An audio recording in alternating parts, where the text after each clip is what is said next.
Anabela Villar. Oye, ¿y quién te canceló ella? Sí, me dijo que estaba muy enfermo, que por eso no podía ir. ¿Qué te digo? No, el que no tiene hambre. Eso. Sí, son muy...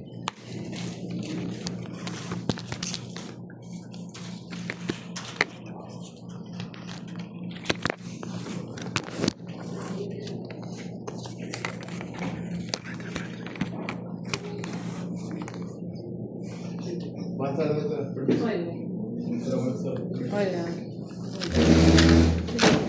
Llegan todos, mira.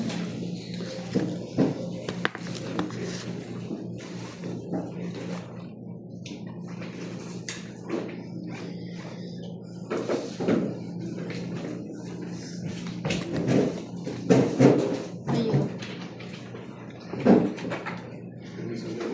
Entra. Doctora, es una amiguita que conoce su país. Una amiguita, que me pregunté de ella. Sí, ¿qué Hola, tal? amiguita, ¿cómo se llama usted? Melissa Medina. Ya. ¿Puedo quedar explica? Sí puede. Pero no me da reloj. Está apagado. ¿Tienes la... Está como apagado.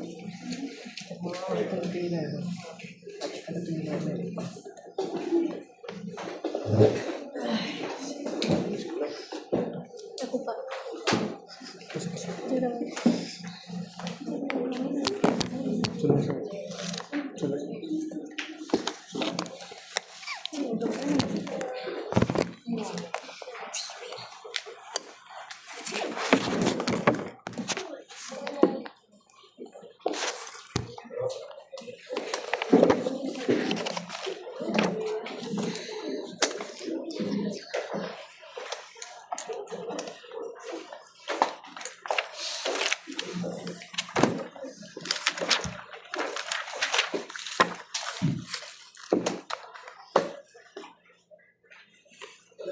Gabriel.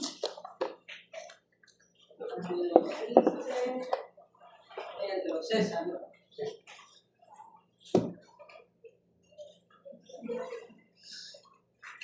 Y vino César y Gabriel. No, sí estoy bien. ¿Quién más entró? Víctor. Ah, Y te-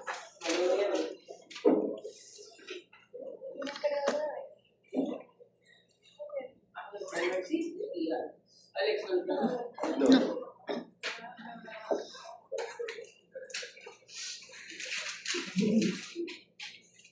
Ok, bueno, vamos a ver algo de romboencéfalo. Vamos a ir hablando un poco así igualito como hicimos con médula, ¿sí?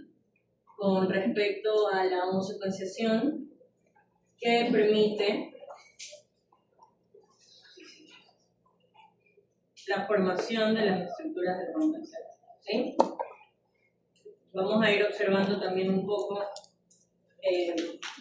cómo se ven las crestas de los nervios craneales, los ganglios y las raíces primitivas de los nervios craneales. Es algo bastante parecido a como fuimos observando con médula, ¿verdad? Acá también vamos a observar las zonas ventriculares, las zonas intermedias, las zonas marginales de la capa del manto, ¿sí? La placa de la capa del manto de las placas, tanto basales como alares, ¿ok? Y algunas estructuras que sí por ahí un poco van a ser muy específicas del romboencéfalo, como en el caso de las rombones, ¿sí? Y de ahí hablaremos un poco de estas estructuras embrionarias, que sería lo que van a formar, que sería cuál sería su función durante la embriogénesis, ¿ok?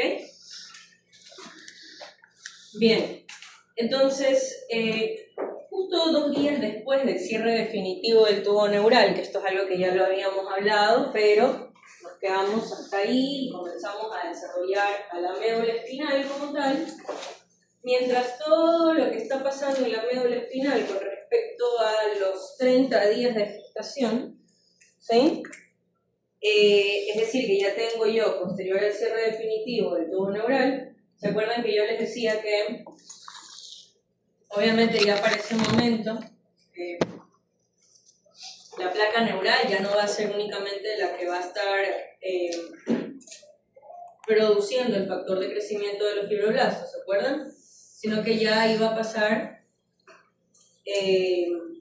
a protagonizar la inducción de la proliferación del neuroepitelio a otras zonas, ¿sí? En el caso del tallo, más claro, en el caso del rompencéfalo, bueno, y del tallo también. ¿Alguien sabe cuál es la estructura embrionaria, la que pasa a responsabilizarse de expresar factor de crecimiento de los fibroblastos?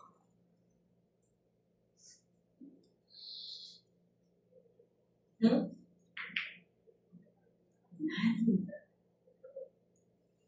Nadie.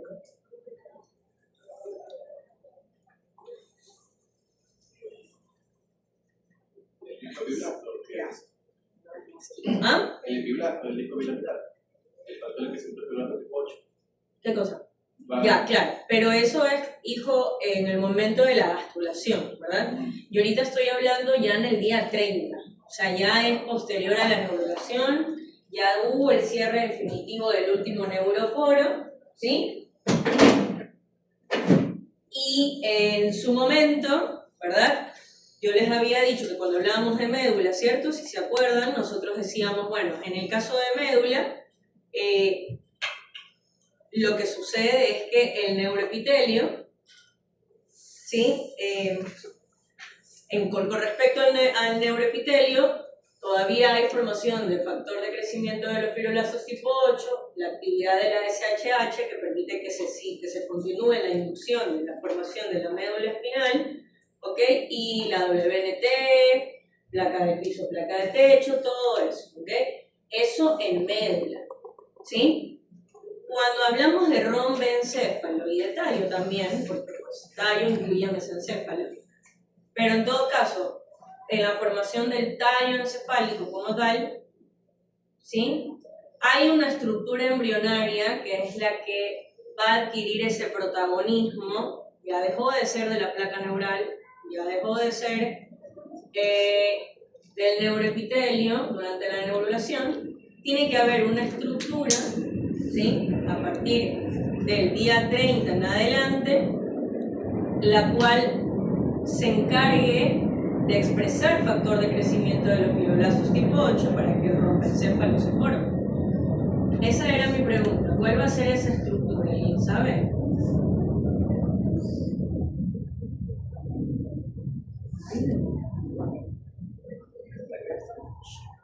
¿Ah? La cresta, no. No, acuérdese, hijo, que la cresta neural, al momento de la neurulación, cuando ya ocurre el cierre definitivo del tubo, ¿sí? Las células de la cresta neural migran, ¿sí? Se van a formar la médula de la glándula suprarrenal y el sistema nervioso periférico, ya no forma parte del tubo, ¿sí? O sea, sería algo que se quede en el tubo que exprese factor de crecimiento de los fibroblastos tipo 8.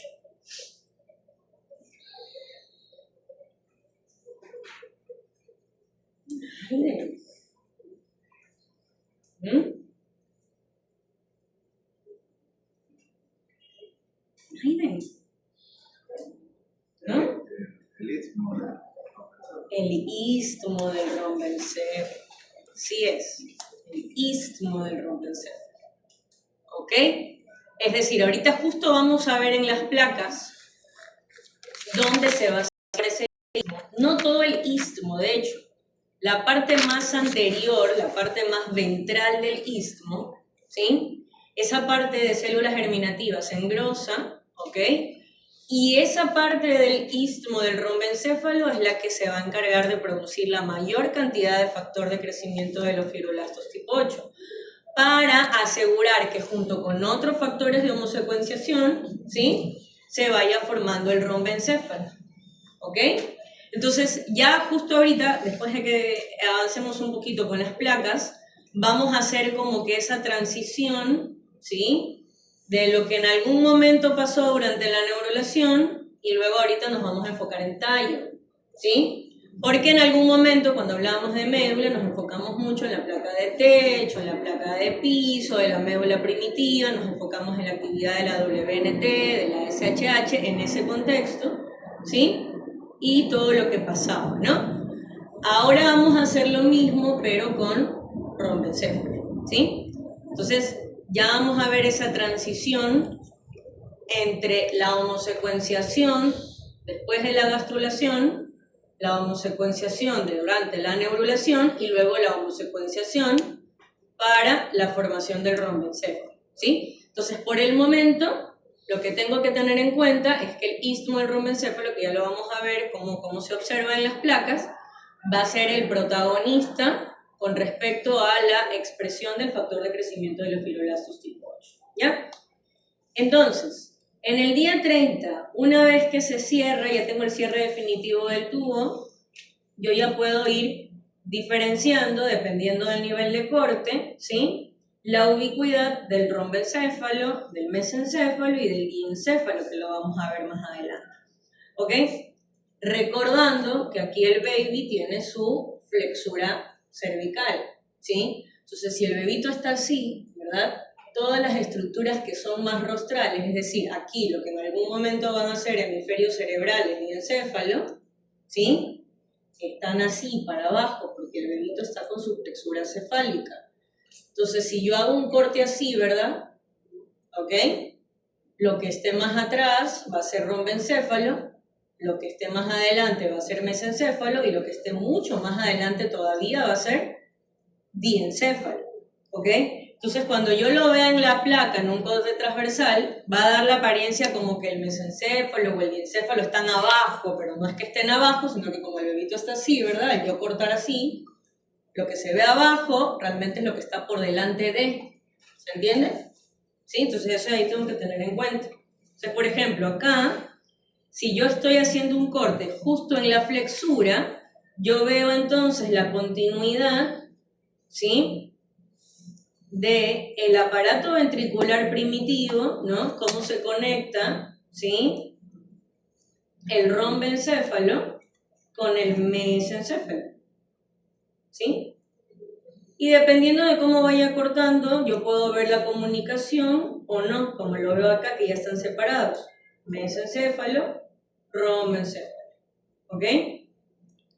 Ya a partir del día 30, porque acuérdense que, y esto lo relacionamos un poquito con lo que habíamos visto de homosecuenciación anteriormente, ¿se acuerdan que yo les decía que durante la neurulación, además del factor de crecimiento de los fibroblastos tipo 8, ¿sí? La placa neural también produce SHH, ¿sí? ¿Y qué habíamos dicho que hacía la SHH? ¿Sí? Determinaba los ejes de crecimiento, ¿se acuerdan? ¿Sí? Entonces ya aquí, aunque estemos en el día 30, ya tenemos una actividad de la SHH, ¿sí? Y ya tenemos, mucho ojo, una actividad también de la WNT, ¿se acuerdan? Esto lo hablamos en médula, ¿ok? Y yo en algún momento les decía, la WNT, yo necesito que haya muchísima actividad de señalización de la WNT cuando se forma la médula, ¿se acuerdan? Y les dije, también necesito que haya mucha actividad, no tanto como en médula, pero sí que haya mucha actividad para la formación del rombencéfalo. ¿Eso qué significa? En el rombencéfalo, al igual que en la médula primitiva, ¿sí? Comienza a crecer primero lo basal, ¿sí? Entonces, como yo ya tengo un direccionamiento de crecimiento según eje, y yo ya tengo una diferenciación de lo motor, ¿ok? Yo en el día 30 ya voy a encontrar crestas de nervios craneales, ¿sí? ¿Ok? Crestas de nervios craneales. Entonces, por ejemplo, aquí estoy viendo rombencéfalo, ¿sí? Voy a salir un ratito para hacer zoom. Segundo.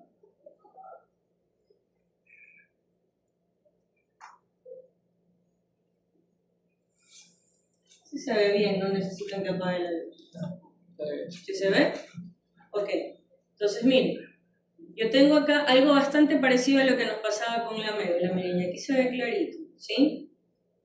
Miren estas células grandotototas, semejante cuerpo de célula y semejante núcleo, ¿sí? ¿Ok? Esta hilera de células súper grandes con unos núcleos súper grandes y prominentes, ¿cómo se llama esa zona? ¿Cómo? La capa genética. Germinativa o zona ventricular, ¿cierto? ¿Ya? La hilera de celulitas que se ve pseudoestratificada está pegadita al ventrículo primitivo, le llamamos zona ventricular. Luego, todo esto que estamos viendo acá, ¿sí? Que sería parte de la capa del manto, ¿verdad? De toda esta zona del romboencéfalo, ¿sí? Todo lo que está aquí, ¿ok? Y luego tenemos esta zona que está aquí, que sería la zona marginal, ¿sí? ¿Ok? Y en ciertas partes del romboencéfalo vamos a encontrar ya un sitio que se determina la migración de estos neuroblastos, que son los que están acá, que en este caso estamos viendo la cresta trigeminal, lo que en algún momento va a ser el ganglio trigeminal, ¿ok? Entonces miren, aquí se ve tal cual la transición. Células grandotas con núcleos súper grandes, con un citoplasma mucho más amplio, y luego vienen acá ya con un citoplasma más pequeño, porque estos ya son neuroblastos y glía, y luego aquí ya tenemos a la zona marginal, o la capa marginal, ¿ok? Bien. ¿Sí? Entonces, dependiendo del nivel de corte, ¿ok? Va a pasar lo que yo voy a ir observando. ¿Se acuerdan que yo les decía que, por ejemplo, como estamos en la flexura, para yo llegar a ver al diencéfalo, yo tengo que hacer un corte mucho más inferior. Para ver el mesencéfalo tengo que hacerlo más superior, porque el mesencéfalo estaría aquí, justo en la flexura, ¿sí? Entonces, acá estamos haciendo un corte en esta imagen del centro, un corte más inferior que el de aquí, ¿sí? Y es por esto entonces que yo puedo ver al romboencéfalo acá, ¿sí? Al cuarto ventrículo primitivo aquí, ¿sí? Y luego ya inmediatamente por delante estoy viendo el diencéfalo, es decir, que el mesencéfalo a este nivel de corte no lo veo, estaría más arriba, ¿sí? Y entonces acá estoy viendo el diencéfalo con el tercer ventrículo primitivo, que a estos días de gestación, el tercer ventrículo primitivo se amplía mucho hacia los lados, ¿sí? Porque comienza a aparecer los esbozos de las vesículas ópticas, acá a los lados, y en cambio acá, a nivel del romboencéfalo, comienzan ya a aparecer los esbozos, ¿verdad?, de las vesículas, junto con la hendidura óptica, que lo vemos de este lado no se lo ve, no es porque no tenga, sino porque está un poquito chueco el baby, entonces al hacer el corte sale la vesícula de un solo lado, ¿ya? Pero acá estamos a nivel de las vesículas ópticas. Entonces, si yo estoy viendo acá el cuarto ventrículo primitivo, el romboencéfalo, veo la zona de la vesícula óptica, ¿verdad? Esto que estoy viendo acá, esta cresta, ¿sí? Es decir, cuando veo todavía pegadito, ¿verdad? Este acúmulo de neuroblastos pegadito a la zona marginal, ¿sí? Esto que está aquí todavía es cresta. Ya vamos a ver cómo se ven cuando son ganglios y cuando son raíces, ¿sí? Y entonces acá estamos viendo a la cresta faciovestibulococlear. Es decir, que en un inicio, ¿sí?, yo tengo una sola cresta para la formación de dos nervios, el séptimo y el octavo, parten de una misma cresta, ¿ok? ¿Sí? Entonces por eso es que tenemos una cresta acá grandota, porque acá van a nacer dos nervios, ¿sí? Entonces acá tenemos la otra cresta vestibulococlear, faciovestibulococlear, perdón.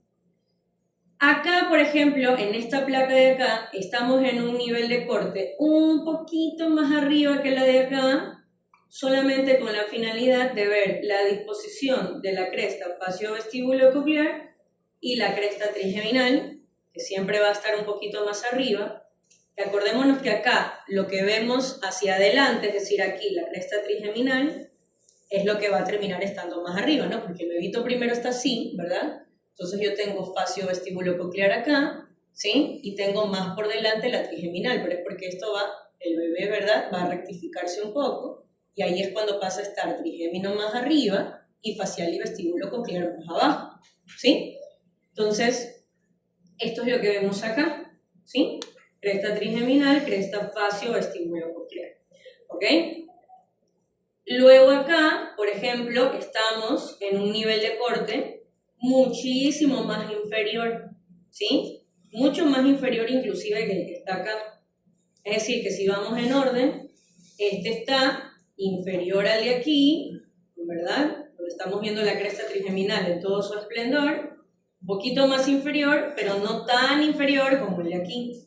Luego este justamente puedo ver rombencéfalo y diencéfalo, y acá ya estoy muchísimo más abajo, que sería la parte del rombencéfalo, que en algún momento va a ser mielencéfalo, es decir, lo que se va a convertir en bulbo. Y esto que estamos viendo acá es parte de la cresta, ¿sí? Del 11º nervio craneal. ¿Cuál es el 11º? El Espinal accesorio. espinal accesorio.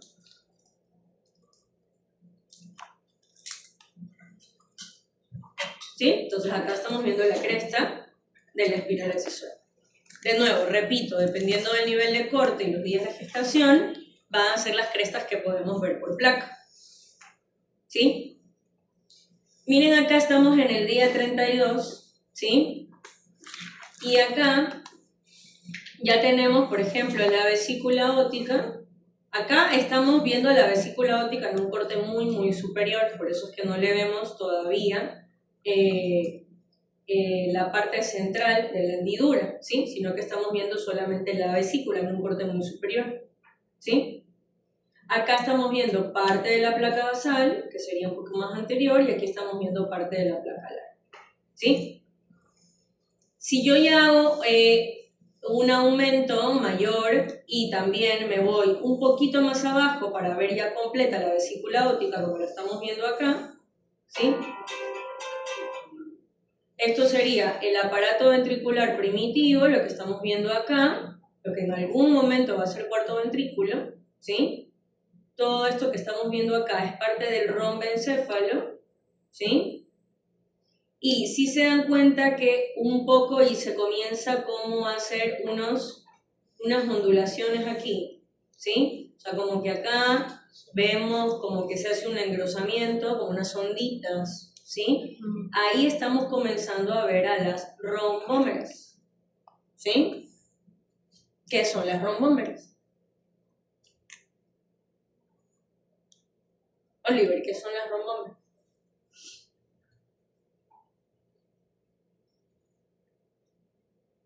No, en Los Ángeles.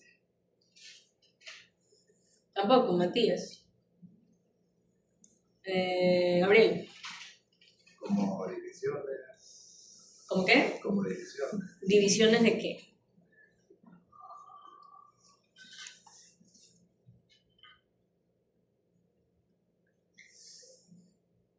¿Divisiones de qué? ¿Qué se está dividiendo ahí?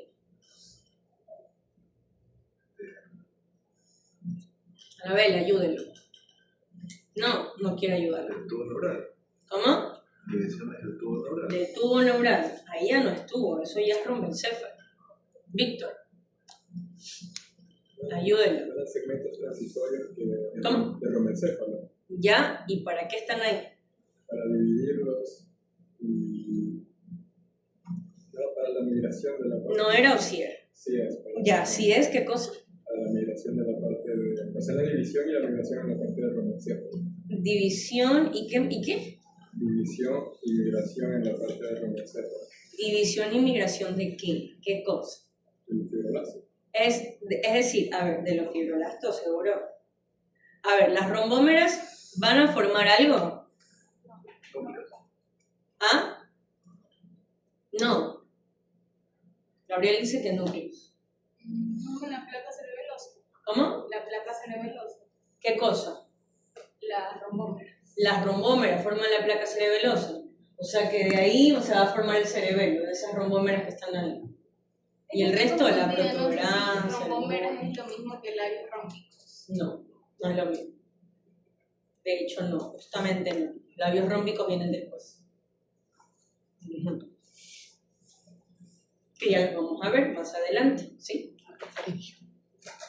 Romómeras, ¿van a formar algo? ¿Qué función tienen? Determina el posicionamiento de los nervios craneales a nivel ¿De los nervios o de los núcleos? de los núcleos. Determinan el posicionamiento de los núcleos. Ok, o sea que podemos decir que las rombómeras son estructuras que ayudan a regionalizar al romboencéfalo. Claro, porque entonces lo que va a pasar es que esos engrosamientos a mí me definen, de aquí a acá esto va a ser zona del manto, específicamente de la protuberancia, de acá a acá va a ser zona del manto, específicamente del bulbo, de acá a acá va a ser zona del manto, específicamente del cerebelo. ¿Sí? Escuchen, del romboencéfalo probablemente lo más importante sean las rombómeras. ¿Sí? Las rombómeras, ¿se acuerdan que en algún momento cuando hablábamos nosotros antes de la neurulación, ¿verdad? Yo les decía, por ejemplo, la línea primitiva son igual células germinativas como el resto, ¿sí? de las células germinativas que están formando la placa neural, ¿se acuerdan? Bueno, que iban a formar la placa neural, del ectodermo, de las células ectodérmicas. La diferencia es que las células de la línea primitiva están programadas, ¿sí? para expresar factores en específico, ¿se acuerdan? Ya, igualito acá con las rombómeras, ¿sí? Las rombómeras son células germinativas que en algún momento van a ser neuroblastos. El tema es que ellas se disponen en pares, ¿sí? Entonces hablamos de las rombómeras 1, 2, 3, 4, 5, ¿sí? Y así, ¿ok? Y ellas se disponen en pares de un lado al otro, pero esas células germinativas que están formando en específico cada rombómera, ¿sí? están programadas para expresar genes. ¿Cuáles? Probablemente los genes más importantes para la formación del romboencéfalo, los genes Hox. ¿Sí?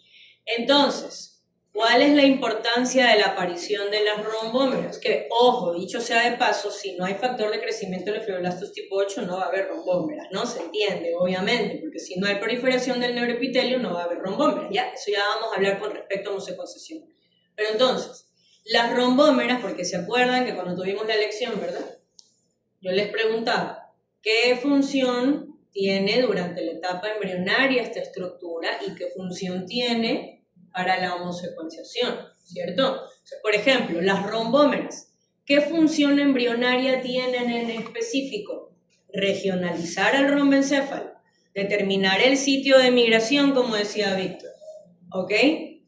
El punto en donde va a ocurrir la migración de los neuroblastos para que se termine formando lo que sea que se tenga que formar ahí, pero para eso hay que regionalizar. Es decir, el romboencéfalo tiene que en algún momento estar regionalizado y definirse. Esto de acá va a ser metencéfalo, esto de acá va a ser mielencéfalo. ¿Quiénes o cuáles van a ser las estructuras? Yo ya estoy poniendo pronombre ahí.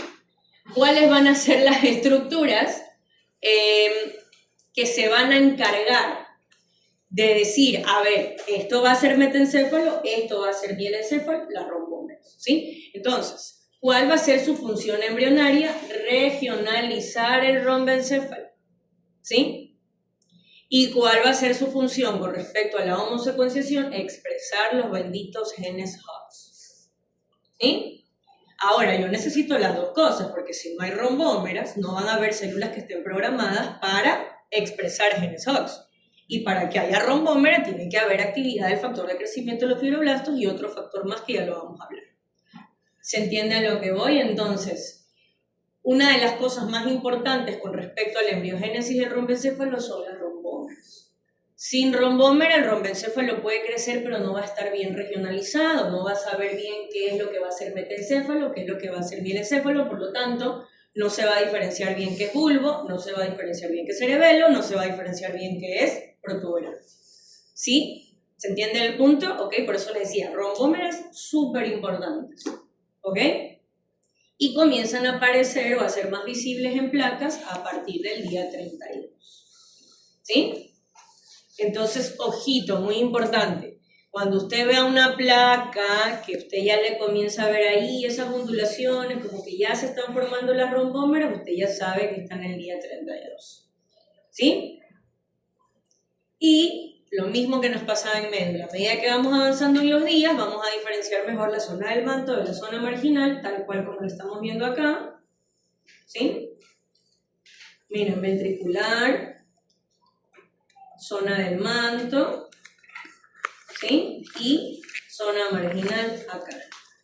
Y podemos comenzar a ver ciertas raíces, ¿sí? Si ven, aquí a los lados, dependiendo del nivel de corte, vamos a ver raíces. En este caso estamos viendo parte de raíces del 10º y del 9º nervio craneal, ¿sí? Ajá. Entonces, miren, hacemos un mayor aumento, y ahí se ve un poquito mejor, ¿verdad?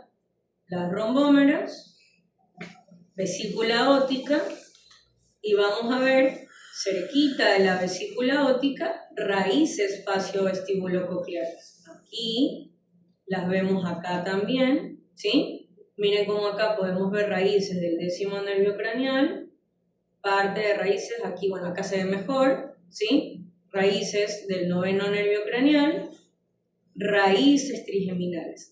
Ya a partir del día 32 ya no hablamos de cresta, ¿sí? Sino ya de las raíces que la estamos viendo acá. Miren cómo se ven acá mejor a las rombómeras, ¿sí?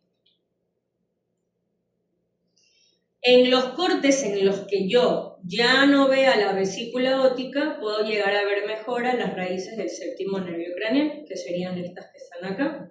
Raíces del 7º, raíces del 9º, raíces trigeminales. Rombómeras. ¿Sí? Yo puedo irme a un nivel de corte súper inferior, como el que estoy viendo acá. Vean cómo yo veo aquí, ya esto sería mielencéfalo, ¿verdad? Y puedo llegar a ver algo de raíces del 12º nervio craneal, ¿sí? Las raíces del hipogloso que estarían aquí. A medida que vamos avanzando se van viendo mejor, ¿sí? Y así, a medida que van pasando los días, vean cómo las rombómeras como que se ondulan más, o sea, se hacen más evidentes. Miren, aquí estamos en el día 33, aquí estamos en un nivel de corte, ¿sí? Un poquito más inferior que el que estamos viendo acá, y por eso es que podemos ver mesencéfalo, podemos ver rombencéfalo acá, ¿sí? Y ahora miren, aquí comienza a hacerse evidente una estructura muy importante durante la formación del rombencéfalo, que es el surco transverso rombencefálico, ¿sí? ¿Se acuerdan que en médula también habíamos tenido un surco transverso que le llamábamos el surco limitante? Y yo les decía que el conducto ependimario primitivo iba a tener una forma romboidea transitoriamente hasta que se comience a hacer pequeño, etc. ¿Ya? Acá también pasa lo mismo, vamos a tener un surco transverso que nos va a abrir, ¿sí? El cuarto ventrículo primitivo, ¿sí? Acá hacia los lados, ¿ok? Ah, y que se ve acá también, en un corte más arriba, ¿sí? A esto nosotros le llamamos surco transverso rombencefálico. ¿Por qué es importante el surco transverso rombencefálico? Porque es una estructura limitante. ¿Y qué es lo que me va a limitar? Les decía yo hace un momento que ya lo íbamos a ver en las placas. Surco transverso rombencefálico hacia anterior, ¿sí? Toda esta zona de transición entre rombencéfalo y mesencéfalo, el famosísimo istmo del rombencéfalo, que hablábamos hace un momento, ¿sí? Del surco transverso rombencefálico hacia atrás, ¿sí? Rombencéfalo con la mayoría de las rombómeras y mielencéfalo. ¿Ok?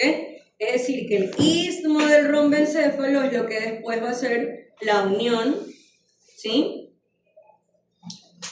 Ponto-mesencefálica, ¿no? La unión entre la protuberancia y el mesencéfalo acá. ¿Ok? Miren acá cómo tenemos a la vesícula óptica, un poquito más grande, ¿sí? Ganglio vestibulococlear, ¿sí? Ganglio del glosofaringio, ganglio vagal, fibritas del hipogloso, que les decía que a medida que vayamos avanzando lo vamos a ver un poquito mejor, ¿sí? Fibritas del espinal accesorio. ¿Ok? ¿Sí? Acá, por ejemplo, podemos llegar a ver parte de las raíces también del espinal accesorio, ¿verdad? Las rombómeras, que de hecho acá las vemos un poquito mejor, ¿ok? Y acá, si lo vemos con mayor aumento, aquí se puede ver un poco mejor, ¿sí? Es la misma placa, solamente que lo estamos viendo con mayor aumento. Esto que está acá sería parte de la vesícula óptica. Todo esto sería el romboencéfalo, ¿ok? Miren cómo aquí se puede ver mejor la zona ventricular, ¿sí? Luego la zona intermedia, que es donde ocurre el mayor sitio de migración de todos los neuroblastos. Y luego acá la zona marginal. ¿Sí? Esto ya lo habíamos visto antes en médula, lo vemos igualito en romboencéfalo. ¿Ok? Fibras del hipogloso, que ya la habíamos visto anteriormente. Ganglio vagal, ganglio glosofaríngeo. ¿Sí? Y vean cómo, de hecho, a medida que va pasando el tiempo, toda la zona del manto de las rombómeras se va engrosando cada vez más. ¿Ok? Miren cómo aquí vemos parte de raíz de trigémino y ganglio trigeminal, ¿sí? Cómo ocurre la transición entre ganglio, raíz y zona marginal, ¿sí? ¿Ok? Acá tenemos al mesencéfalo, istmo del romboencéfalo, vesícula óptica, ganglio glosofaríngeo, ganglio vagal. ¿Sí? Ya aquí, obviamente, acuérdense que las rombómeras nos regionalizaban, ¿verdad? El romboencéfalo. Entonces ya acá nosotros podemos decir que esto que está acá, ¿sí? Es parte del metencéfalo, ¿sí? Acá ya tenemos al mesencéfalo, el istmo, que ya lo habíamos señalado, y toda esta zona que está acá, que sería el mielencéfalo. Es decir, aquí lo que después va a ser bulbo, y acá lo que después va a ser protuberancia y cerebelo. ¿Sí? ¿Ok? Raíces del hipogloso, que las vemos acá, ¿sí? Acuérdense que el bebé está así, ¿no? Entonces, al yo cortar así, ¿cierto? Esto que estamos viendo acá es la parte anterior de lo que después va a ser bulbo. Luego el bebé se va acomodando y ahí es cuando ya esto va a pasar a estar más arriba, ¿cierto? ¿Ya? Y entonces por eso acá estamos viendo la parte anterior del mielencéfalo, acá estamos viendo parte de las fibras del hipogloso, y un poquito más hacia atrás y a lateral, las fibras del espinal accesorio, tal cual como yo sé que emergen estos nervios en su emergencia aparente, ¿verdad? Noveno, décimo y decimoprimer nervio craneales emergen hacia los lados del bulbo. Entonces, igualito lo vemos acá, y en la parte más anterior emerge el hipogloso, que lo vemos aquí. ¿Sí? Y entonces, a medida que va pasando el tiempo, lo que yo voy a comenzar a ver es las rombómeras cada vez más grandes y acercándose hacia la parte central, porque todo esto de acá, ¿sí? Tiene que terminar cerrándose y solamente va a quedar abierto, obviamente, la fosa romboidea, que es, pues, básicamente el piso del cuarto ventrículo, ¿sí? Y el techo del cuarto ventrículo, que sería el cerebelo, ¿no? ¿Ya? Y así igualito, como nos pasaba con médula, lo que vamos a ir viendo a partir de que van pasando los días de gestación, ¿sí? Zona ventricular, zona intermedia, que es toda esta parte que está aquí, y la zona marginal, que es todo lo que está acá, que se ve más clarito, ¿no? Y así, lo mismo lo vemos acá, zona ventricular, zona intermedia, zona marginal que está aquí. Y aquí justamente estamos viendo la unión entre el mielencéfalo, la parte más anterior, mielencéfalo con metencéfalo. Es decir, lo que en algún momento va a ser la transición entre porción basilar y pirámides vulvares. ¿Sí? Y hasta acá, que sería parte del... ¿Esto qué sería entonces? Lo que estoy señalando aquí.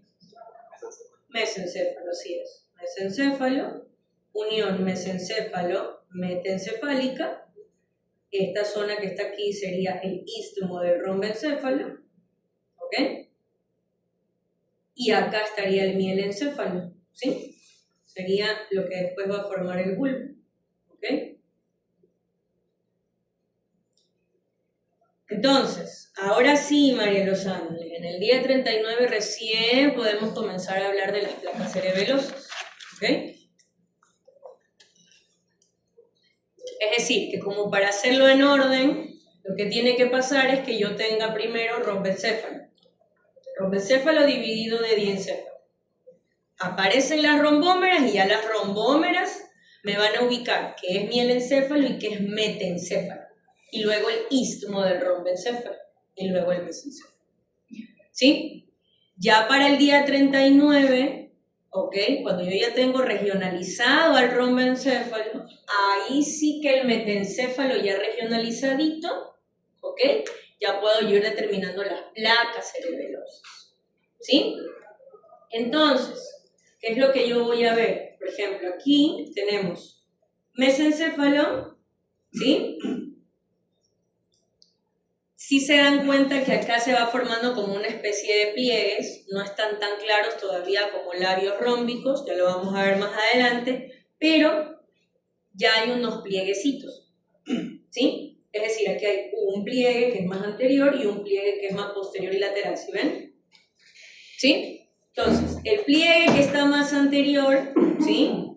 Es la placa basal metencefálica, y el pliegue que está en la parte más lateral y posterior, la placa alar metencefálica, que también le llamamos placa cerebelosa directamente, ¿sí? La placa alar es cuyo se cae. La placa alar del metencéfalo es la que va a formar el cerebelo, ¿sí? Que es lo que estamos viendo acá, ¿sí? Esto que está acá, que no está señalado, pero ya lo sabemos, que sería, ¿sí? La apertura de ¿qué? Del cuarto ventrículo primitivo, ¿verdad? Todo esto. Y luego acá que tenemos la continuación de la placa alar, pero la placa alar miencéfalo-cerebelosa. Es decir, la unión que va a tener el bulbo con el cerebelo después, ¿sí? Que sería el pedúnculo cerebeloso inferior. ¿Ok? ¿Ya? Y ya acá el mielencéfalo, que es lo que va a formar el bulbo. ¿Sí? Vesículas ópticas, ¿ya? Que son esas que estamos viendo ahí. ¿Sí? Entonces, dependiendo del nivel de corte, ¿sí? Yo puedo ir observando mejor las placas, ¿sí? Por ejemplo, miren acá, aquí tenemos mielencéfalo, placa basal mielencéfalo-metencefálica, la unión entre bulbo, ¿sí? Y lo que después va a ser cerebelo. Es decir, lo que les decía yo, ¿no? Los pedúnculos cerebelosos inferiores, ¿sí? Luego me vengo acá, vean, tengo a la placa alar, metencéfalo cerebelosa, placa basal, protuberancial, el istmo del romboencéfalo. Y miren que como ya estamos en el día 39, ya está mucho más clara la diferencia entre lo que después va a ser la protuberancia, es decir, el metencéfalo protuberancial y el mesencéfalo. Ya vamos a ver que más adelante, en los días de gestación, va a tomar mayor forma esto de acá, ¿sí? Con respecto a la unión protuberancial mesencefálica, ¿sí? Entonces, María de los Ángeles, aquí sí que en el... María de los Ángeles, ¿sí? No le digo. No, es que la otra niña es María Alejandra. ¿Sí? María de los Ángeles, primera. Ya. Ya acá, miren, estamos en el día 44, aquí sí, María de los Ángeles, los labios, ¿sí? En el día 39 comenzaba a darse la forma del plieguecito, que ya determinamos y decimos, el que está más atrás es la placa alar, el que está más adelante es la placa basal, pero ya labio rómbico, decir, mira, aquí ya se ve como labio rómbico tal cual, día 44, ¿sí? Es el que estamos viendo aquí, ¿ok? Entonces, miren, mesencéfalo, ¿sí? Y acá todo esto sería metencéfalo. ¿Ok? Esto sería cuarto ventrículo. ¿Sí? Entonces, aquí yo tengo a los labios, ¿sí ven? En algún momento eran unos como plieguecitos casi que aplastaditos y acá se ven más grandecitos, ¿ok? Entonces, miren, labio rómbico basal, labio rómbico alar, que también le llamamos labio rómbico, labio rómbico protuberencial, labio rómbico cerebeloso. ¿Sí? Los labios rómbicos metencefálicos, que son estos que están aquí encima. Lo de acá va a formar el cerebelo y esto de acá va a formar la protuberancia. Entonces, todo esto que está aquí es lo que en algún momento va a ser protuberancia, que de hecho vemos que se está comunicando con el mesencéfalo. Es decir, esta zona que está aquí es lo que nosotros conocemos después como pedúnculo cerebral. ¿Sí? Los pedúnculos cerebrales. ¿Qué son los pedúnculos cerebrales? Esa conexión entre la protuberancia y el mesencéfalo, por donde va a pasar ¿qué cosa? ¿Qué pasan por los pedúnculos cerebrales? Una vía. Una vía. Una vía. ¿Cuál vía? Pues, ¿ah? ¿Qué pasa por ahí? Vean que se está uniendo con la placa basal. ¿Qué pasa por ahí?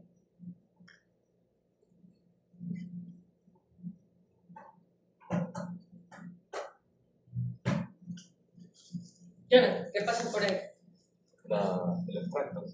¿Cuáles? Estamos hablando de basal. Claro, basal. ¿El espino talámico? No. Acuérdense que dice basal. ¿Lo basal qué es? ¿Motor o sensitivo? Córtico espinal. Perdón. Corticoespinal. Fibras corticoespinales, fibras corticonucleares, corticovulvares, ¿sí? Todo lo descendente, ¿ok? Se va a conectar por medio de el pedúnculo cerebral, que aquí ya lo podemos ver. ¿Sí?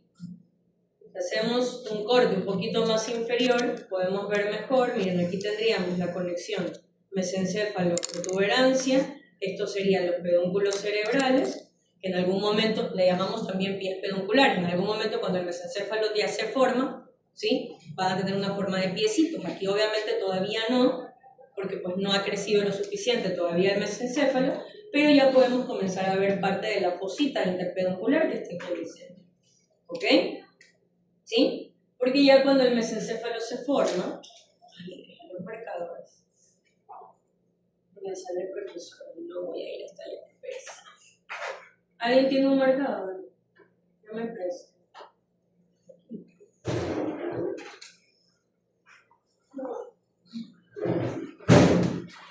¿Alguien tiene un marcador?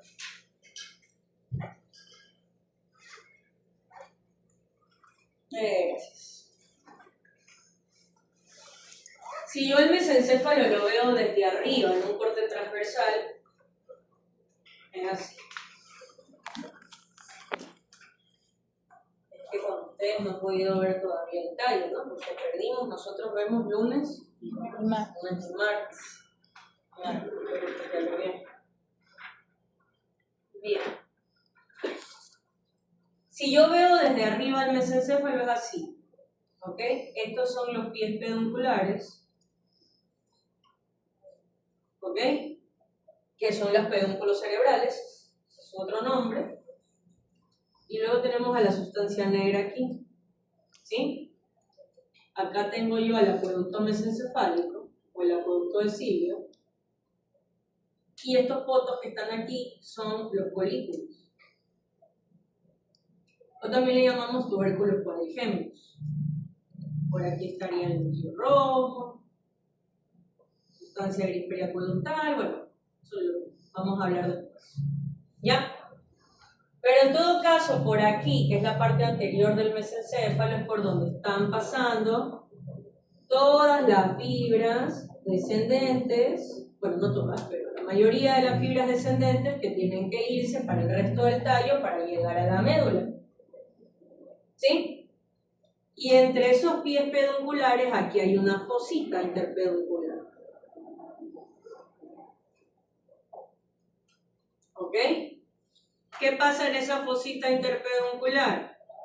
¿Sí? Por ahí salen, hay una emergencia aparente. ¿De qué nervio? Tercero.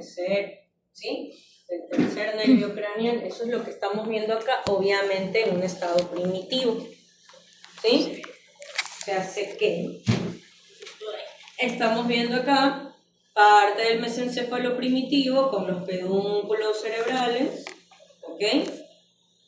Fosita interpeduncular, ¿sí? Y esto justo que está señalado acá, ¿sí ven? ¿Ok? Es parte de las raicillas primitivas del tercer nervio craneal que por ahí se pueden ver que están saliendo. ¿Sí? Y esta que viene desde atrás, en realidad, si ven que viene desde acá, de por acá atrás, ese es el cuarto. Porque el cuarto sale por el área de los folículos, abraza el mesencéfalo y se va para adelante, porque tiene que ir al ojo, pues no, entonces se tiene que ir para adelante.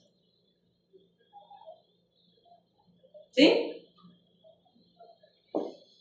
Ahora, miren María Los Ángeles, aquí se ve, esta placa me gusta porque se ven más bonitos los labios, porque claro, como acá estábamos en un nivel de corte donde se veía más estrecho, ¿sí? Acá estamos justo, ¿ok? En la parte más amplia de la fosa romboide, o sea, aquí tengo yo la fosa romboide en su forma más amplia, en su parte más amplia, aquí tengo al bulbo, ¿sí? Y acá tengo al metencéfalo, ¿sí?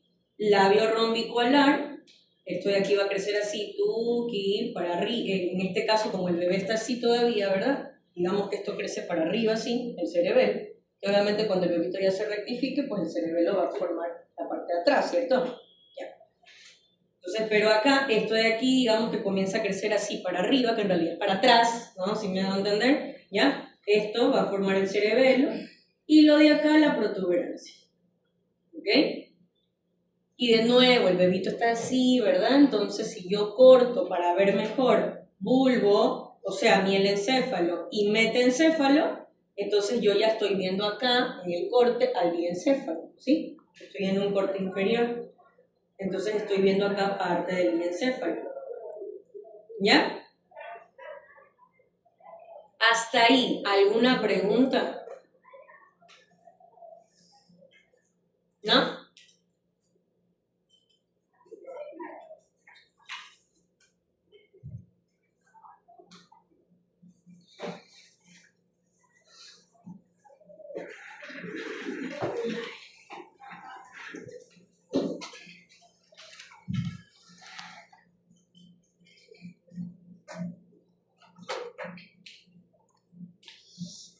Ahora, para no alejarnos mucho de la secuenciación,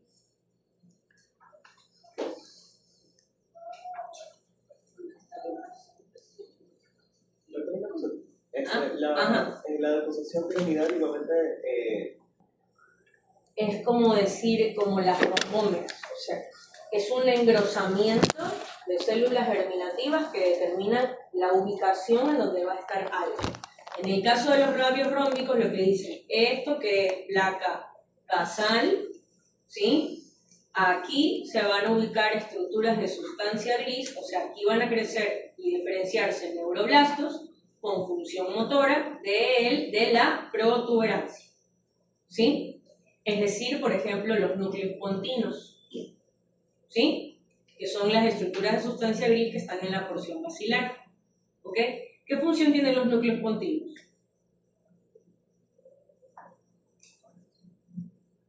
Si nacen de la placa basal, ¿qué función tienen? Motora, ya. ¿De qué tipo? ¿Qué hacen? ¿Sabemos?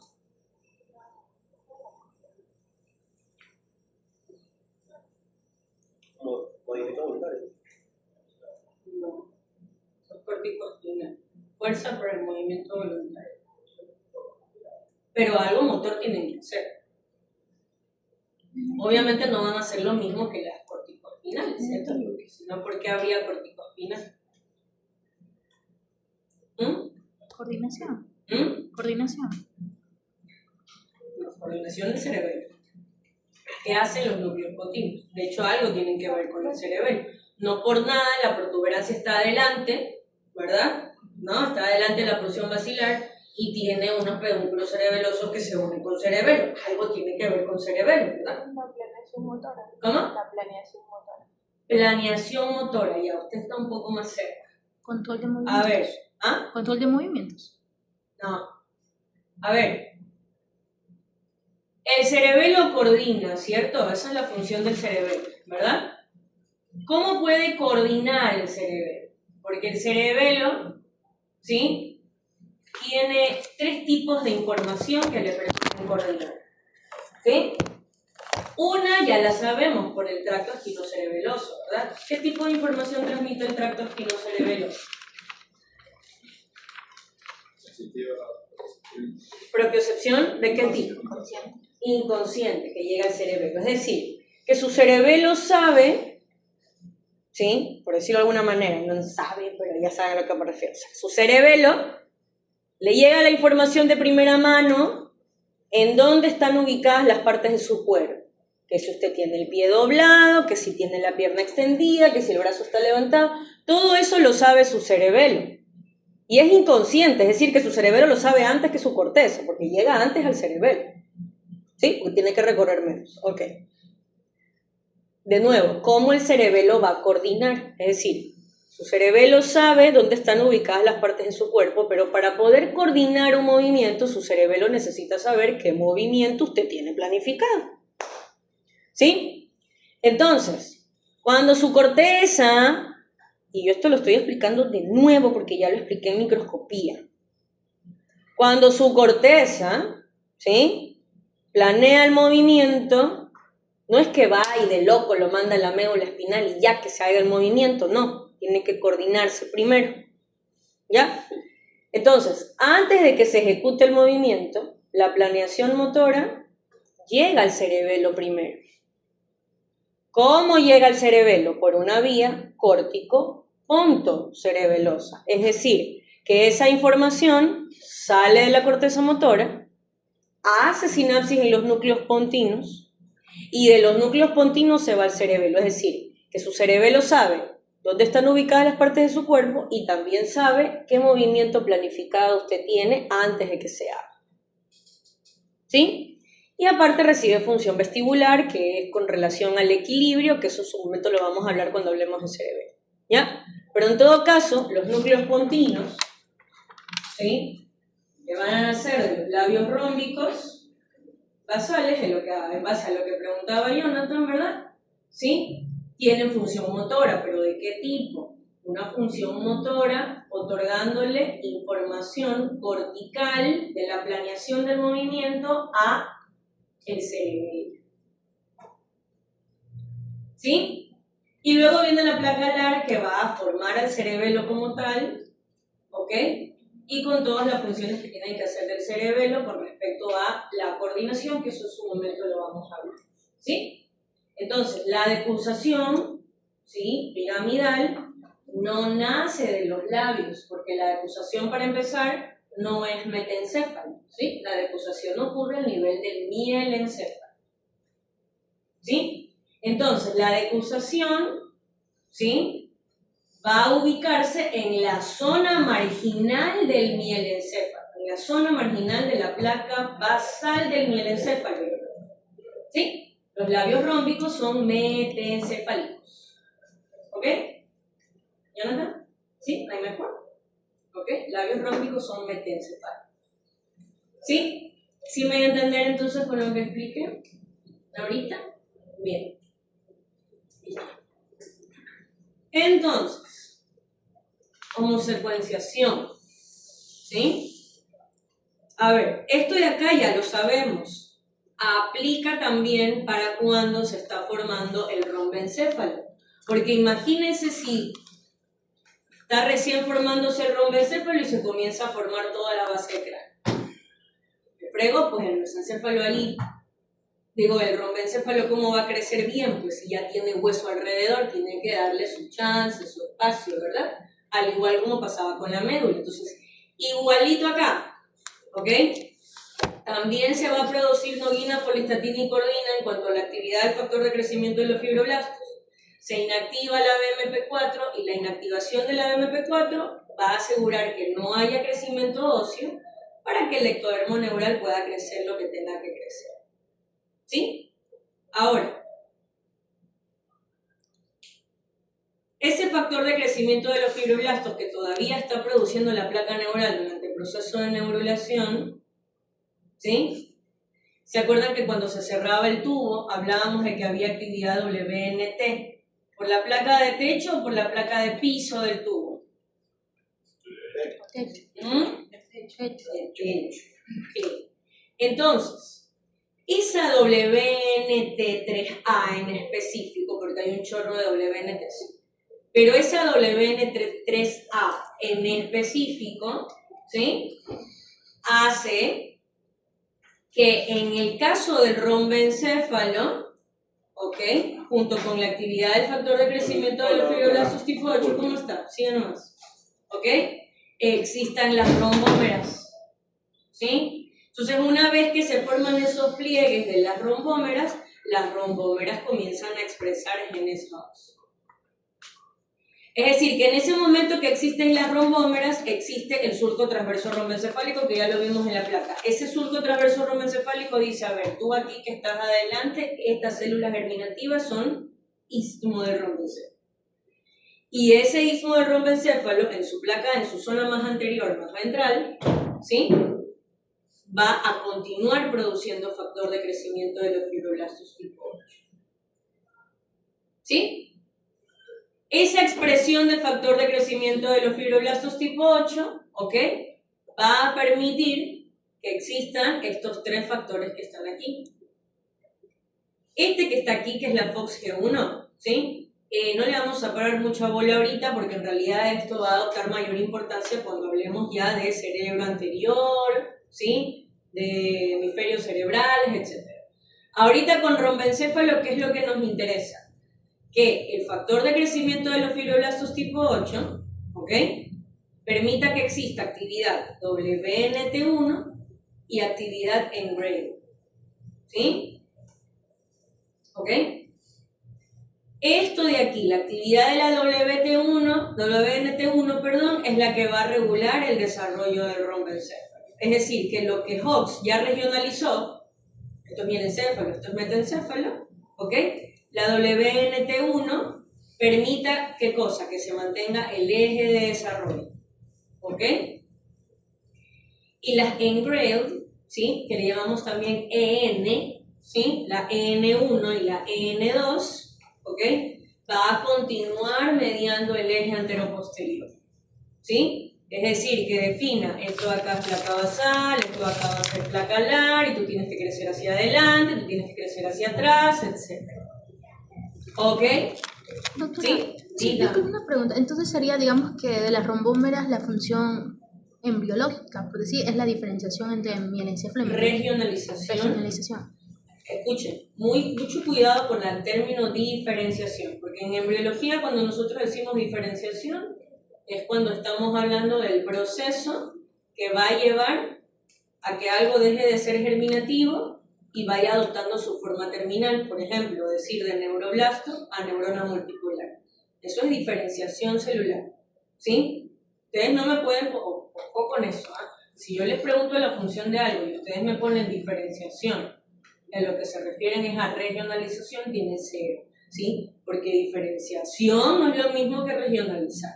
Regionalizar es, a ver, tu grupo de células, tú vas a ser mielencéfalo, tu grupo de células vas a ser, ¿sí? Metencéfalo.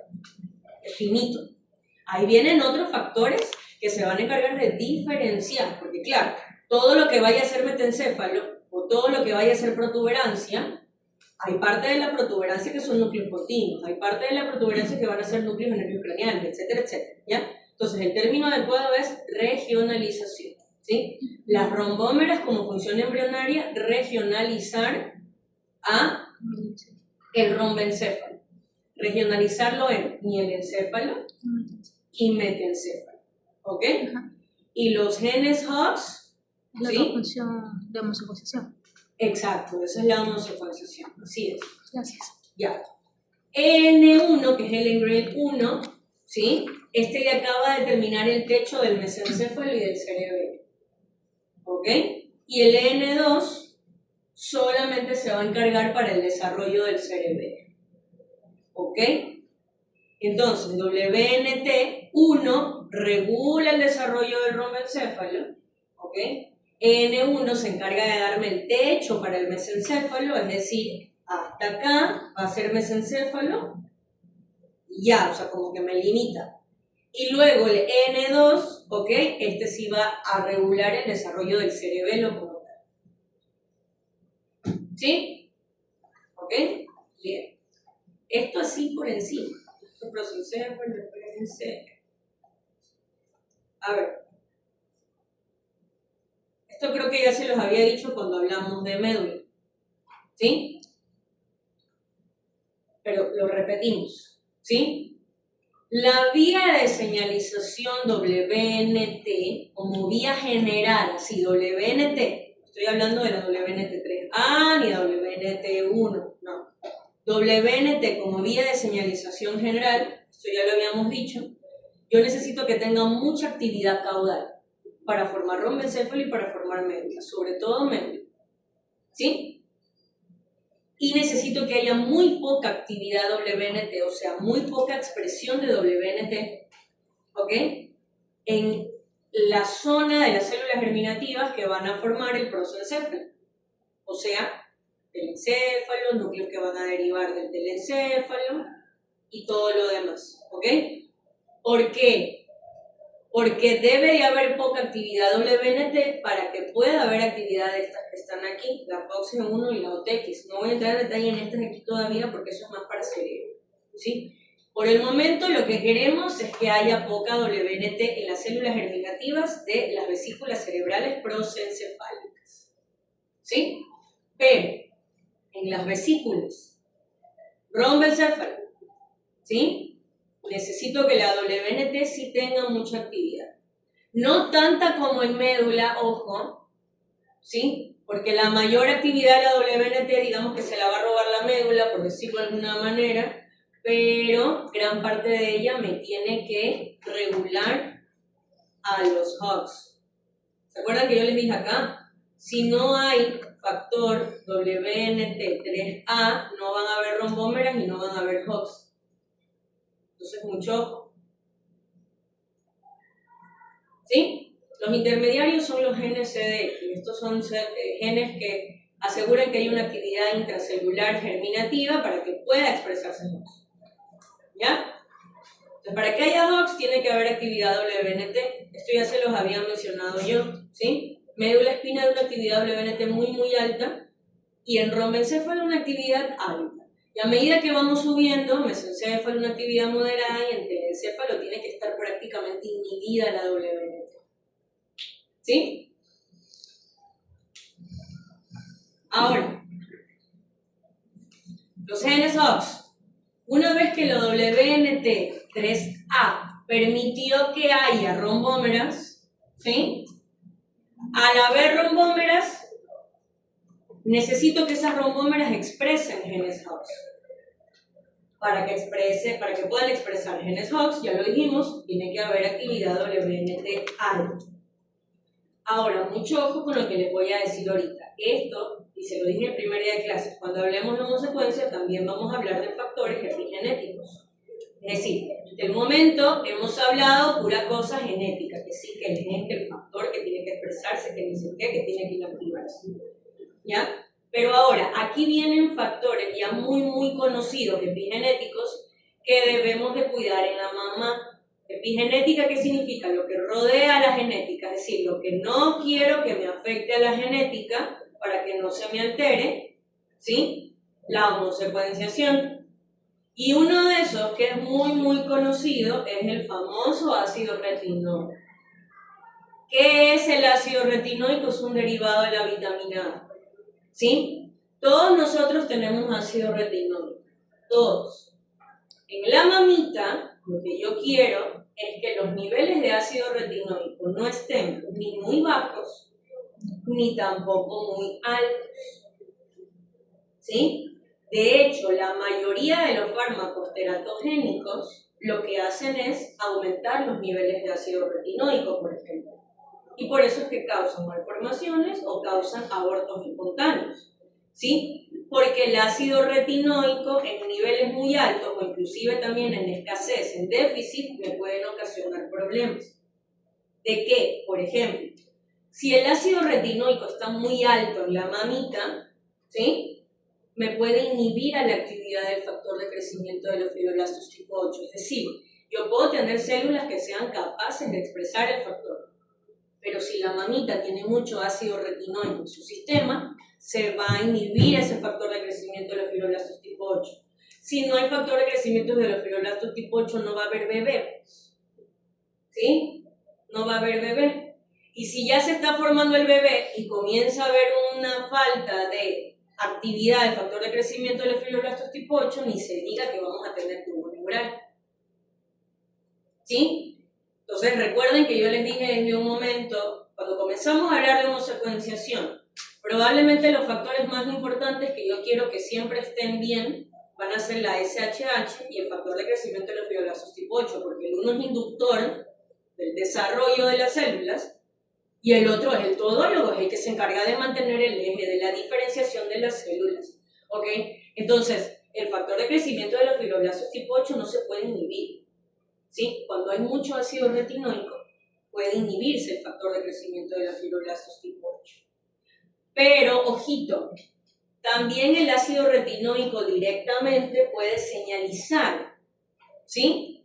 Vías de señalización de la homosecuenciación. Y una de esas vías que señaliza el ácido retinoico es la vía de los genes Hox. ¿Sí? Entonces, miren, yo tengo las rombómeras, ¿sí?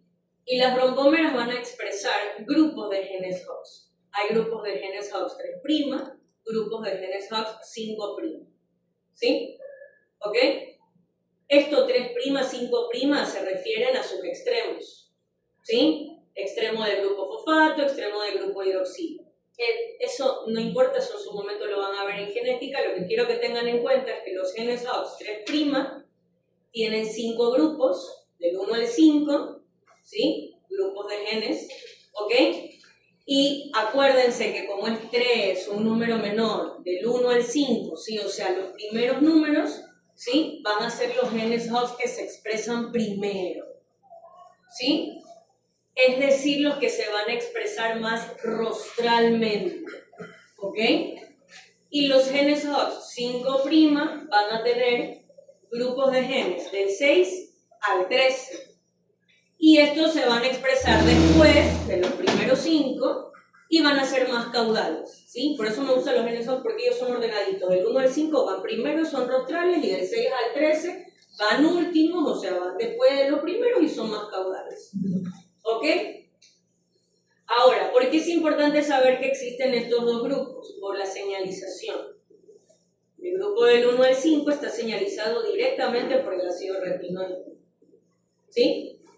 Y el grupo del 6 al 13, en el caso del 6 en específico, por eso lo marqué aquí aparte, se señaliza por ambas vías, por ácido retinoico y por factor de crecimiento de los fibroblastos tipo 8.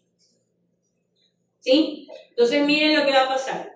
Si yo tengo mucho ácido retinoico, se va a señalizar todo lo rostral, pero se va a inhibir el factor de crecimiento de los fibroblastos tipo 8.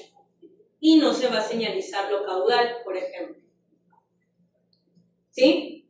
Entonces, ¿qué es lo que va a pasar? Que lo que debe de crecer a caudal, por ejemplo, va a crecer menos. O comienza a crecer en dirección rostral. Eso también puede pasar. ¿Sí? ¿Ya? Y si yo, en cambio, tengo poco ácido retinoico, no se señaliza lo rostral, ¿sí? Si no se señaliza lo rostral, tampoco se va a señalizar lo caudal, porque eso viene después. ¿Sí me doy a entender? ¿Sí? Y ahí es cuando pasa, que eso lo vamos a ver más adelante, que veamos las malformaciones, ahí es cuando ustedes van a ver que a veces el bulbo, por ejemplo, que no está en la posición en la que debería estar, tenemos un bulbo chiquitito y está para arriba pegado con la protuberancia. ¿Sí? Porque no creció muy bien lo caudal. Entonces tengo un mesencéfalo grandote y una protuberancia y un bulbo chiquitito.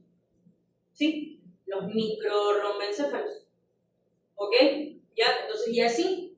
Yo quiero que esto esté bien, el ácido retinoico normalito, para que se expresen primero los Hox del 1 al 5, crezca lo rostral y luego venga lo caudal. ¿Sí? Bien. Entonces, ¿qué hacen los genes Hox? Y aquí viene otro factor importante. ¿Sí? Los genes Hox determinan dónde se va a ubicar esa célula progenitora. Es decir, tu célula de acá, que vas a hacer núcleo continuo, vente para acá, ¿ok? Tu célula que vas a hacer un núcleo del facial, ándate para allá, ¿sí? Tu célula que vas a hacer núcleo del sexto nervio craneal, vente para acá en el medio, un poquito más adelante, ¿sí? O sea, los genes Hox determinan dónde se va a ubicar la célula progenitora. ¿Ok? ¿Dónde se va a ubicar? Ojo, pero no a la diferenciación. Para que se pueda diferenciar, es decir, esa célula progenitora está ahí, bueno, yo en algún momento voy a hacer núcleo del sexto nervio craneal. Y ya está. Pero para que esa célula termine siendo núcleo del sexto nervio craneal, necesita la actividad de los PAX. Pero sin Hox no hay PAX. ¿Sí? Entonces, en ese orden, ¿sí? Factor de crecimiento de los fibroblastos tipo 8, WNT3A, Hox, PAX. ¿Ya? PAX sí le va a dar identidad a esa célula progenitora. Ya, tú te vas a diferenciar, o sea, ya sabes que vas a hacer núcleo del sexto nervio craneal y ahora sí te puedes ir diferenciando como neurona motora del sexto nervio craneal. ¿Sí? ¿Ok? Esto de aquí es muy importante, ¿ah? Porque a veces puedo tener actividad Hox y se puede determinar bien dónde van a estar esas células progenitoras, pero si PAX no actúa, pues se fregó. Ahí vienen las agenesias de los nervios. Hay niños que nacen con agenesias de nervios. Tienen un nervio de un lado y el otro lado no tiene. O sea que ¿cómo se llama? El par craneal no existe, tiene uno solo. Eso puede pasar. Ya, no es tan común por fortuna, pero sí hay agenesias totales o parciales de nervios craneales. Porque ahí la señalización Hox-PAX tuvo ahí como chimichurri. No se dio bien. ¿Sí? O sea, comienza a actuar PAX, de repente se queda ahí en medio camino, porque resulta que, hubo un tema con el ácido retinoico, y ya, se quedó ahí a mitad de camino. No actuó PAX y se fregó, se quedó ahí, con un solo nervio y no con un par. ¿Sí? A veces puede pasar eso. Bien. Preguntas hasta ahí.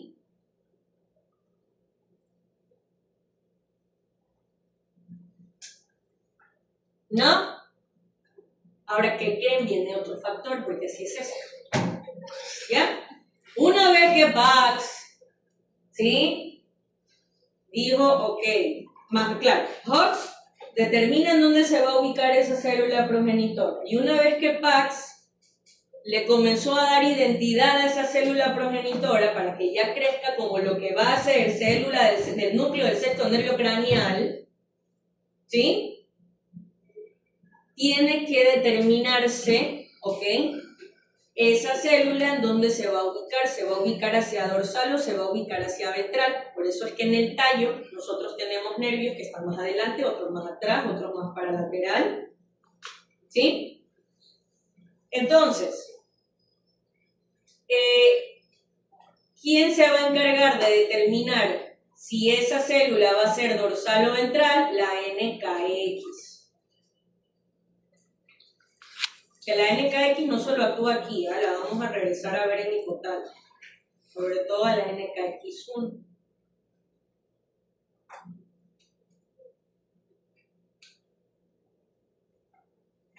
¿Sí?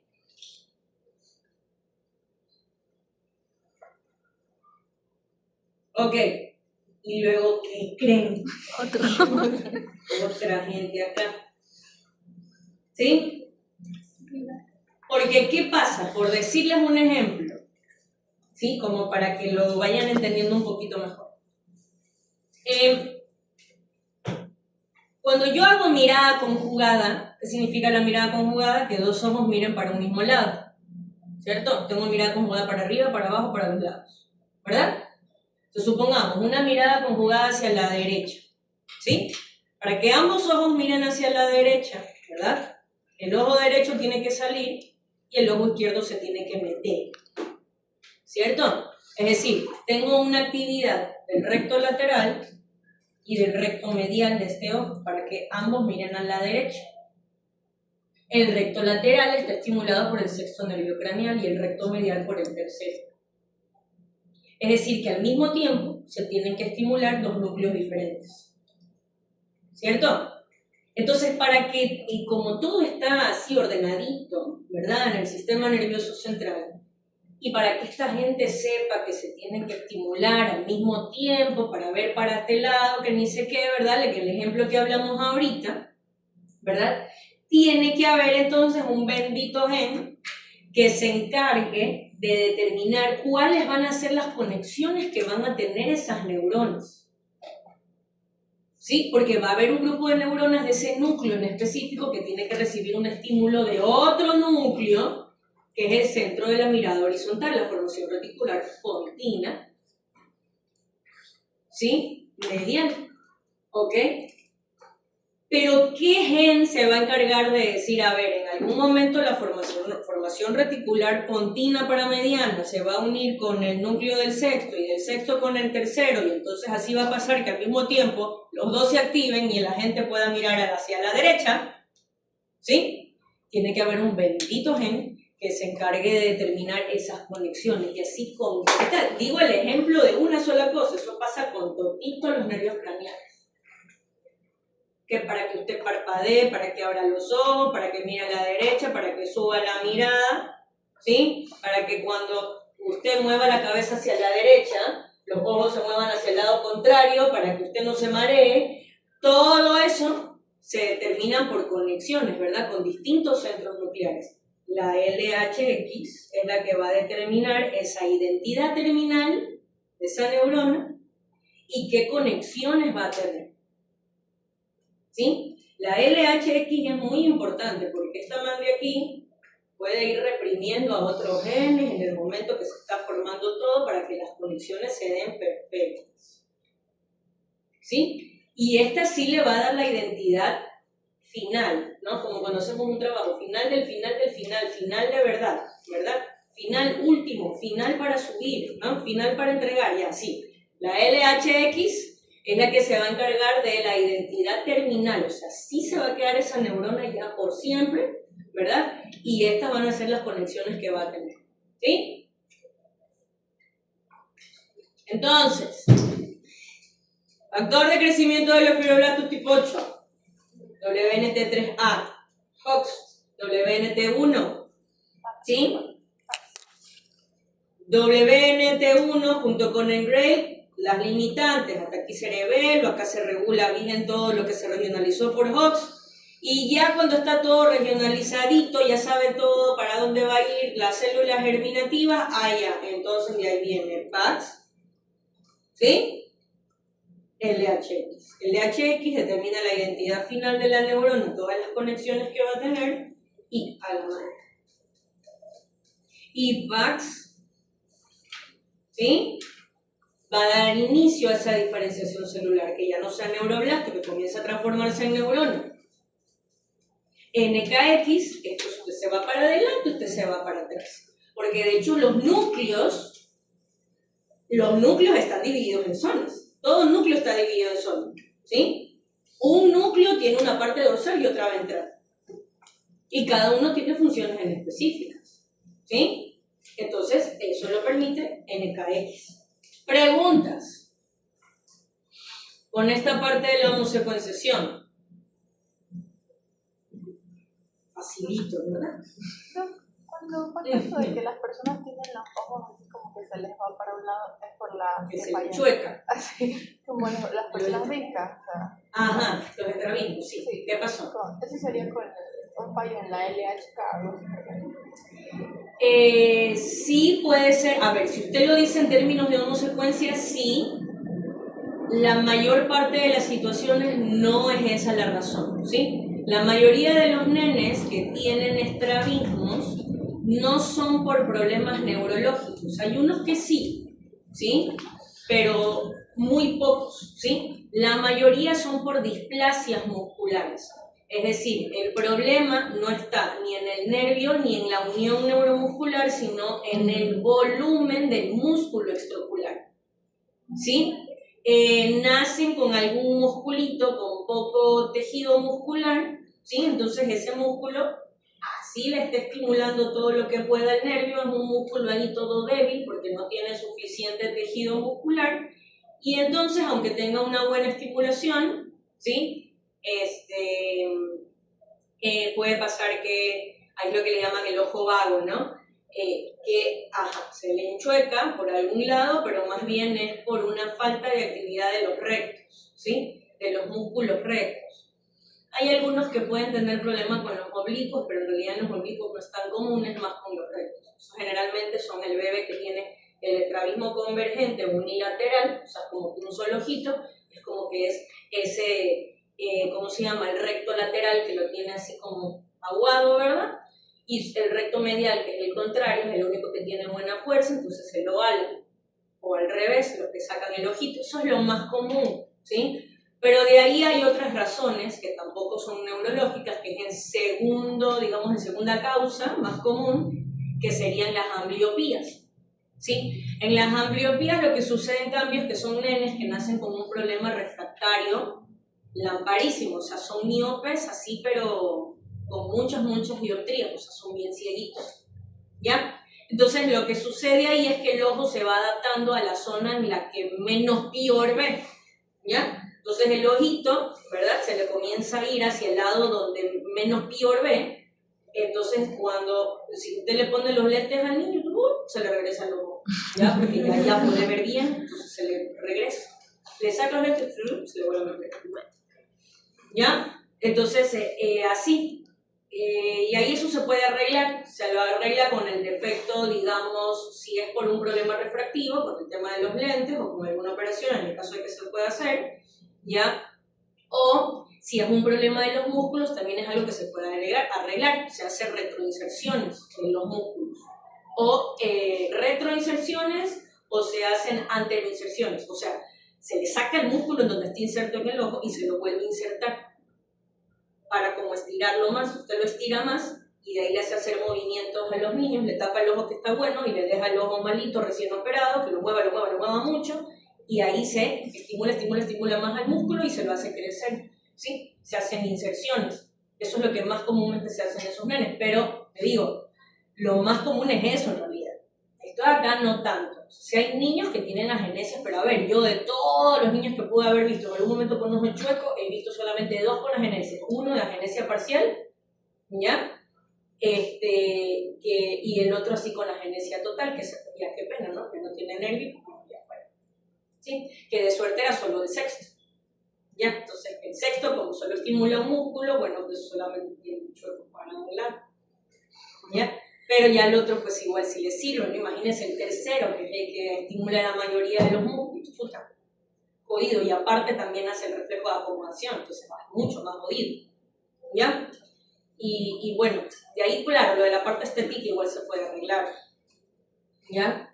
Pero es lo menos común, por fortuna, lo otro todo se puede arreglar, hasta las displasias musculares se arreglan, ya le digo.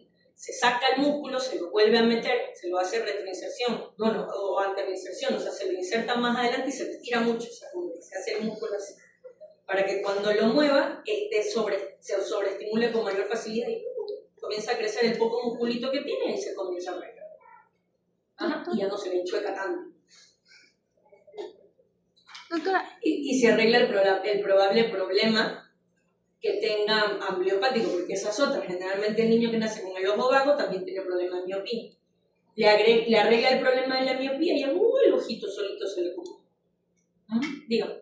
y en ese caso, como pasaba en el FGF8, hay algo que, bueno, ahí se afectaba por el ácido retinoico en tal caso, y el LHX también puede ser como que todo va bien, pero justo en esa parte de ahí como que algo le Sí Lo puede inhibe, pasar, algo así.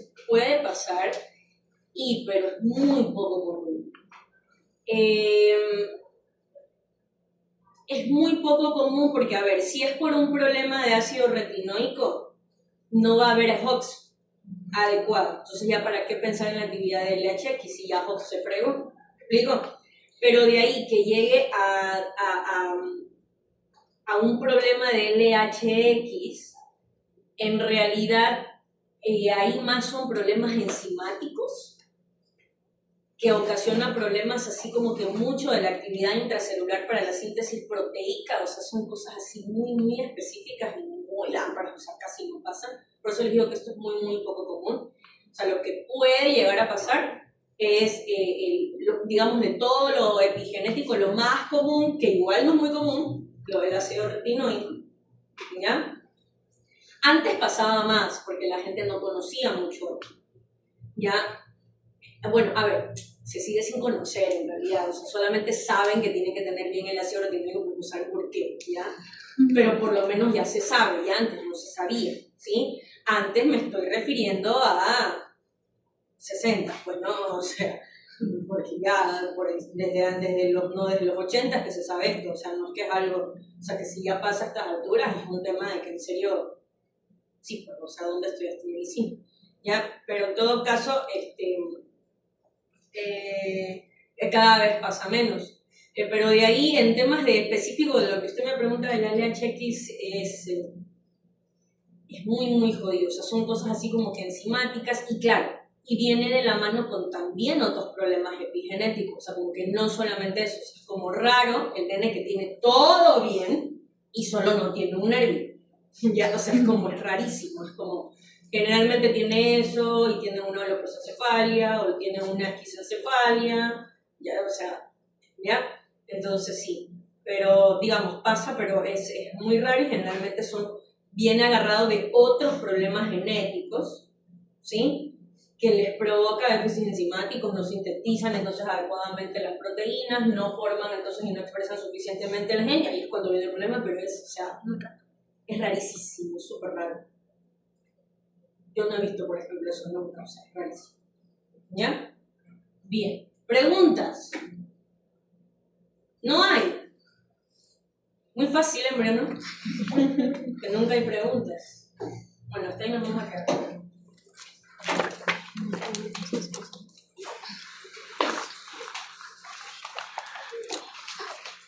¿Seguro no hay preguntas?